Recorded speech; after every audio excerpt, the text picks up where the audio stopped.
Menteri, jadi setelah kemudian Presiden kemudian marah-marah dan kemudian disiarkan secara publik, muncul isu soal reshuffle. Nah, netizen ini kan orang yang jahil kan, kira-kira kan muncullah rumor kemana-mana, termasuk terjadi pergeseran kementerian, termasuk Menteri BUMN lah akan digeser ke perdagangan gitu. Gimana merespon kejahilan para netizen-netizen ini? Saya rasa begini, kan kembali tadi, kita itu pembantu Presiden. Oke. Kita jangan hanya siap diangkat. Jangan hanya siap diangkat. Ya, kita harus juga siap dicopot. Loh iya dong, kita harus siap diangkat dan harus siap dicopot. Karena itu pembantu. Gitu, ya kan? Dan haknya beliau mereview kita. Kalau kita tidak mau direview beliau, ya jangan jadi menteri, jangan jadi pembantu. Ini kan, ya. Nah, jadi menurut saya itu hak prerogatif Presiden untuk melakukan itu.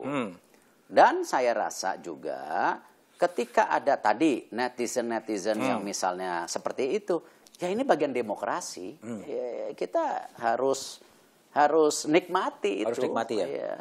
Tapi walaupun nggak mungkin lah, kita juga ini manusia. Oh nggak kepikiran, pastilah. Nggak mungkin lah. Tapi itu saya rasa menjadi bahan introspeksi kita. Ya, kita harus jadi bagian seperti itulah. Ini era demokrasi kok. Era demokrasi. Ini demokrasi juga ya. Ada di netizen juga muncul misalnya setelah rumor soal reshuffle ada tagar yang namanya Erick out. Dan kemudian 2024 Erick 1. Ya. Gimana? Ya kan lucu, ada yang out, ada yang 2024 gitu. Nah, jangan-jangan iramanya dari satu orang gitu. Satu orang? Ya nggak tahu, saya nggak tahu. Dan ini yang saya lihat ya bahwa misalnya kalau dilihat seperti itu, oh ya begini, silakan aja buktikan kalau saya menggerakkan. Menggerakkan apa nih? Ya kalau menggerakkan, oh ini ada bagi bansos, bagi ini ada foto saya, ya silakan buktikan. Dan bahkan waktu ada kejadian pertama di Jakarta Utara, ya saya ngirim tim. Bener ada nggak? Nggak ada tempatnya. Berarti kan ini ada permainan, ya. Dan saya rasa kalau misalnya hal ini terus dilakukan, ya semua orang ngerti lah ini pembusukan. Pembusukan? Iya, pembusukan. Karena apa? Ya nggak tahu, supaya cepat di reshuffle kali. Di reshuffle banyak orang yang mungkin tidak suka dengan bersih-bersihnya Erick Thohir? Ya mungkin juga. Tapi gini, saya sudah selalu bilang, kita ini kan diberi amanah. Ya kita harus lillahi ta'ala jalan kerjain yang memang sesuai dengan programnya. Nah kalau ternyata kita jalankan programnya ini dianggap salah, bisa di-reshuffle sama Presiden. Dan saya rasa program daripada BUMN ini yang tadinya 147 BUMN harus dikecilkan menjadi 70, ya ini sebuah keharusan. Karena tidak mungkin ya semua orang bisa mengawasi ratusan perusahaan, walaupun dengan tim yang kuat. Nah, lebih baik kita kecilkan BUMN-nya, kita fokuskan, dan kemarin kurang lebih, nanti kan ada 12, dari 27 klaster nanti ada 12 klaster. Dari 12 klaster itu tidak lebih dari 40 BUMN nanti. Nah, lalu sisanya kemana? Sisanya nanti sesuai dengan Kepres Presiden yang sudah diberikan kepada saya untuk bekerja sama dengan Bu Sri Mulyani, nanti BUMN yang memang tidak masuk klaster ini kita masukkan PPA. Ya, adalah PPA-nya kita. Di mana PPA ini akan fokus restrukturisasi, ya, menutup atau yang lainnya. Kita lakukan itu. Supaya beban wamen juga tidak terlalu berat. Apalagi sekarang kan kita sudah ada deputi hukum, deputi keuangan, deputi harian yang lebih in-depth. Jadi wamen dan saya portfolio, tapi begitu ngomong keuangan, deputi lebih dalam. Ini kan pertama kali kita di Kementerian BUMN punya cash flow loh. Punya cash flow. Selama ini Kementerian BUMN nggak tahu cash flow-nya. Nah ini hal-hal yang ini yang kita kembali bisa terus antisipasi.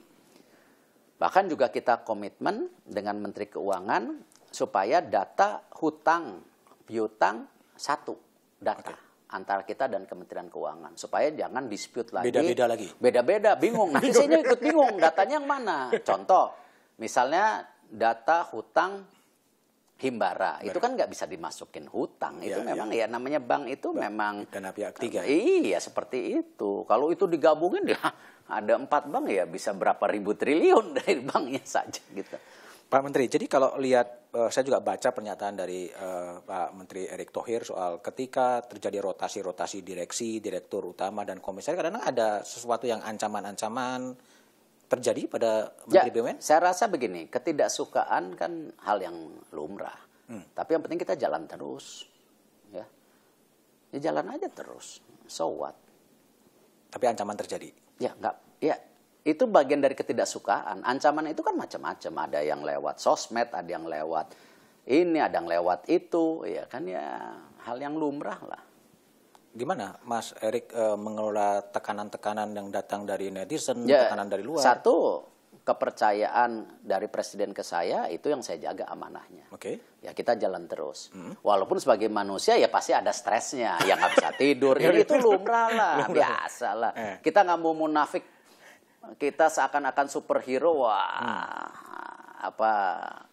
anti peluru, anti apa ya pasti ada lah. Tapi ya kembali ya ini program yang harus dijalankan, harus bisa diselesaikan. Ya kita fokus kepada tadi KPI yang kita mau targetkan itu. Tidak mudah tapi saya masih yakin kita bisa jalan. Sebagai menteri yang cukup populer, penuh dengan langkah-langkah yang mendapatkan perhatian publik, kadang-kadang juga ada orang jahil nih. Mas Erick ini cocok loh untuk jadi calon RI 1 di 2024. Saya rasa enggak, bukan orang Jawa. Bukan orang Jawa. Kan populasi Indonesia itu mayoritas Jawa. Saya rasa ya itu masih jadi ya handicap. sama kayak di Amerika juga, presiden Amerika perempuan susah banget. Susah banget. Baru kemarin aja Obama yang ini. Kalau kita ngeliat presiden di Cina pun kebanyakan dari suku apa ya saya lupa.